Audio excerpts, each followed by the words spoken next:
ಎಂಬುದಾದರೂ ಬರೆದ ಸಾಕ್ಷಿಗಳು ಮಾರಾಟಕ್ಕಿವೆ. ಸೂರ್ಯ ಮತ್ತು ಚಂದ್ರರಂತಹ ಸ್ಪಷ್ಟ ವಿಷಯಗಳನ್ನು ಗುರುತಿಸಲು ಸಹ ಸಾಕ್ಷಿಗಳು ಬೇಕಾಗುತ್ತವೆ. ಆದರೆ ಆ ಸಾಕ್ಷಿಗಳು ಮಾರಾಟಕ್ಕೆ ಲಭ್ಯವಿದೆ.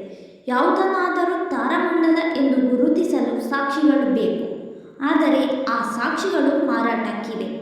ಸತ್ಯದ ಸಾವು ಸಂಭವಿಸಿದಾಗ ಅದನ್ನು ಸಾಬೀತುಪಡಿಸಲು ಸಾಕ್ಷಿಗಳು ಬೇಕಾಗುತ್ತವೆ.